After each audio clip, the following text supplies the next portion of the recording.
젊은 친구들은 좀 쉽게 얘기를 하는 편이에요. 왜냐면 도전이라고 하잖아요. 도전이라고 해서 쉽게 얘기하는데 30대를 꺾이고 나서부터는 이거에 대해서 이야기하는 걸 되게 힘들어요. 그래서 컨설팅 의뢰를 굉장히 많이 받습니다. 안녕하세요. 헬스장 이야기 홈스타츠 대표 홍철국이라고 합니다. 오늘은 헬스장 인수자 구하는 법에 대해서 이야기를 해볼 건데요. 제가 저번 시간에 이야기를 했는데 같은 이치라고 보시면 돼요. 카페나 내 개인 SNS, 주위의 친구, 지인들에게 이야기를 해서 판매를 하는 게 가장 매수인을 구하기가 쉬워요. 그나마. 그리고 더 많이 받을 수 있고. 만약에 이게 어렵다라고 하시면은 똑같아요. 전문적인 컨설팅을 하시는 분들한테 의뢰를 해서 인수하실 수 있는 분들이 있냐라고 물어보고 그렇게 작업을 하는 방법이 있습니다. 컨설팅을 맡겼을 때 장점은 내가 이거 파는 거를 사람들에게 공표하지 않아도 돼요. 단점은 뭐냐? 어느 정도 그 수수료는 내야 된다. 개인적인 매물을 팔았을 때 장점은 조금 더 받을 수 있다. 근데 단점은 시간이 오래 걸리고 에너지 소모가 크며, 그리고 어떻게 보면 내가 망했다는 거를 좀 알려주는 거죠. 젊은 친구들은 좀 쉽게 얘기를 하는 편이에요. 왜냐면 도전이라고 하잖아요. 도전이라고 해서 쉽게 얘기하는데 30대를 꺾이고 나서부터는 이거에 대해서 이야기하는 걸 되게 힘들어요. 그래서 컨설팅 의뢰를 굉장히 많이 받습니다. 얼마 전에도 피그말리온짐 하는 박민우 대표님이 그 지인 거를 그냥 바로 양도를 하는데 좀 힘을 써서 제가 아시는 분이 그거를 또 구매를 하셨어요. 네, 그런 경우도 있고요. 헬스장은 판매하는 거는 똑같다. 개인적으로 팔거나 아니면 컨설팅에 의뢰하거나. 카페 같은 거는 다음에서 스포드림이라고 한번 쳐보세요. 그럼 그 카페에다가 매물을 올려도 되고, 네이버에서는 해간모 정말 유명하죠. 네, 이렇게 두 군데에서 판매를 많이 해요. 사고팔고를 많이 하고 거기서 이제 구인구직이나 그런 거 대부분 오고, 잘 없는데 호호요가라고 있어요. 그래서 그쪽에도 매물을 올려볼 수도 있고요. 뭐 필라테스나 요가는 그쪽에서도 많이 올린다고 하더라고요. 그렇게 보시면 될 것 같아요. 그러니까 권리금을 받을 수 있냐, 먼저 얘기할게요. 권리금이라는 거는 받을 수도 있고 못 받을 수도 있고 많이 받을 수도 있고 조금 받을 수 있는 건데, 그냥 이렇게 측정을 하시는 분들도 있다라고만 들으시면 되고, 만약에 내가 이 센터를 하면서 월 순수익을 300을 계속 가져갔다, 내 인건을 제거하고, 그럼 이거를 1년치 계산해서 3,600, 이걸 권리금으로 측정하시는 분들도 있어요. 그리고 두 번째는 내 기구가 좀 좋아, 내가 이제 수입산 맞췄어 라고 해서 이제 시설 권리금과 이제 기구값 해서 측정을 하시는 분들도 있어요. 내가 여기 오픈할 때 권리금을 내고 들어왔어. 그러니까 내가 받고 나가야겠다라는 거야. 근데 권리금이라는 거는 법적으로 보장 안 되는 거예요. 권리금이 올라갈 수도 있고 내려갈 수도 있고 상권이 죽을 수도 있고 살 수도 있는데 그건 모르는 거라서, 사는 사람은 어떻게든 싸게 사고 싶은 거고 파는 사람은 어떻게든 비싸게 팔고 싶은 건데, 안 팔려서 권리금 포기하고 나가야만 되는 상황이 만들어지기도 하고요. 권리금은 받을 수도 있고 못 받을 수도 있다. 그러니까 이게 코로나 이후로 그 시장 자체가, 생태계 자체가 완전하게 다 바뀌었어요. 그 전에는 어느 정도 권리금도 받고 했는데 실제로 뭐 코로나 이후로 권리금 거의 못 받아요. 거의 못 받고 그냥 가져만 가라. 왜? 매달 마이너스를 보니까. 이런 분들도 있고.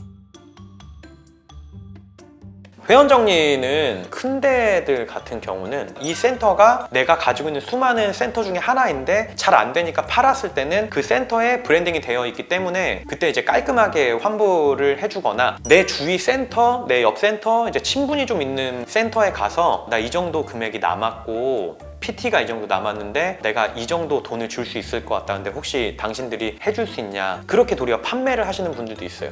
그래서 센터가 도리어 잘 된 곳들도 있고요. 아니면은 지금 내가 사야 되는 센터에 PT가 뭐 한 500개 정도가 물려 있다, 그러면은 그것만 수업하는 친구들이 있어요. 그러니까 너는 한 달에 500 가져가, 내가 그냥 고정급이야, 너는 500 줄 테니까 이 PT 섹션 전체 다 소화해. 그러니까 2명, 3명을 세팅을 해놓고 그 친구들한테 PT 머신이에요. 대신에 그런 친구들은 능력이나 자격증이 굉장히 뛰어나야 돼요. 왜냐면 어떤 컴플레인도 다 막을 수 있어야 되는 전문적인 분들이고, 그런 분들의 특징이 있죠. 공부는 잘하는데 세일즈를 못하는 분들이 만족도 위주로 주기 때문에 센터에서도 차라리 큰 돈을 줘버리고 바로 소진시켜라, 너네가 환불 터지는 것보다는 그게 싸니까 너네가 이 돈 안에 해결해야 돼 라고 해서 그렇게 해결하는 경우도 많습니다.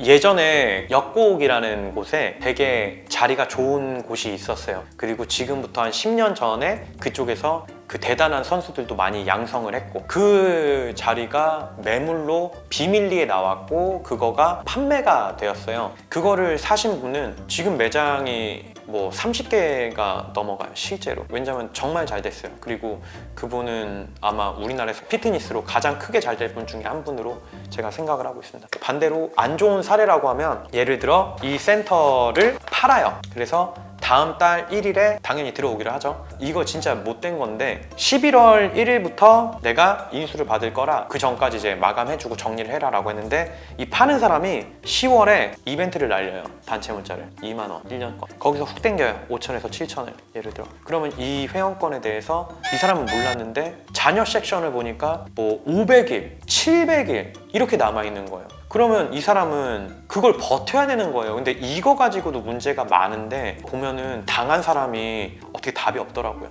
계약 조항에 웬만하면 적어 놓으셔도 좋을 것 같아요.